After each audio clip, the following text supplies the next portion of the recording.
ಈಗ ಡೆವಲಪ್ಮೆಂಟ್ ಅನ್ನೋದು ಬೆಂಗಳೂರಲ್ಲಿ ಎರಡು ರೀತಿಲಿ ಆಗುತ್ತೆ. ಒಂದು ನಮ್ಮ ಬ್ಯಾಂಗ್ಳೂರು ನಿಮ್ಗೆ ಗೊತ್ತಿರೋಂಗೆ silicon city of India.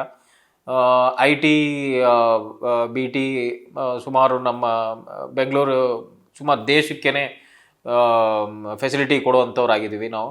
So wherever there is development ಸುತ್ತಮುತ್ತ ನಮಗೆ ರಿಯಲ್ ಎಸ್ಟೇಟ್ ಡೆವಲಪ್ಮೆಂಟ್ ಆಗುತ್ತೆ.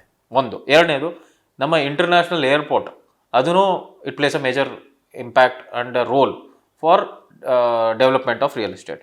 ಈಗ ನೀವು ಮುಂಚೆ ನೋಡೋದಾದರೆ HAL ನಮಗೆ ಇಂಟರ್ನ್ಯಾಷನಲ್ ಏರ್ಪೋರ್ಟ್ ಆಗಿತ್ತು. ಸುತ್ತಮುತ್ತ ನಮ್ಮ ಇರೋವಂಥ ಪ್ರದೇಶಗಳಾದ ಇಂದಿರಾನಗರ, ಕೋರಮಂಗಲ ಇವಕ್ಕೆಲ್ಲ ತುಂಬಾ ಟ್ರ್ಯಾಕ್ಷನ್ ಬಂತು. ಇವತ್ತು ನೋಡೋದಾದರೆ ಅದೆಲ್ಲ CBD ಅಂತ ನಾವು ಕರಿತೀವಿ. ಕಾರಣ ಏನು ಅಂತಂದರೆ ವಹಿವಾಟುಗಳು, ಬಿಸ್ನೆಸ್ಸು ಸುಮಾರು ಏರ್ಪೋರ್ಟ್ ಸುತ್ತಮುತ್ತ ಆಗುವಂಥದ್ದು. ಇವತ್ತು ನಮ್ಮ ಕೆಂಪೇಗೌಡ ಇಂಟರ್ನ್ಯಾಷನಲ್ ಏರ್ಪೋರ್ಟ್ ಏನು ದೇವನಹಳ್ಳಿ ಹತ್ರ ಇದೆ, the lot of traction is there in Devanahalli. ಇವತ್ತು ಯಾರಿಗೇ ಆದರೂ ಇನ್ವೆಸ್ಟ್ಮೆಂಟ್ ಮಾಡೋದಾದರೆ ಇನ್ನು ಆ ಮಾರ್ಕೆಟ್ ತುಂಬ ನೇಸೆಂಟ್ ಆಗಿದೆ.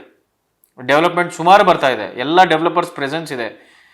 ಅಲ್ಲಿ ನೀವು ಇನ್ವೆಸ್ಟ್ಮೆಂಟ್ ಮಾಡೋದಾದರೆ ನನ್ನ ಪ್ರಕಾರ ಒಂದು 3 ವರ್ಷದಲ್ಲಿ ನೀವು ಮಾಡಿರೋಂಥ 3 ರಿಂದ 4 ವರ್ಷದಲ್ಲಿ ನೀವು ಮಾಡಿರೋಂಥ ಇನ್ವೆಸ್ಟ್ಮೆಂಟ್ ಡಬಲ್ ಆಗೋ ಚಾನ್ಸಸ್ ಇದೆ.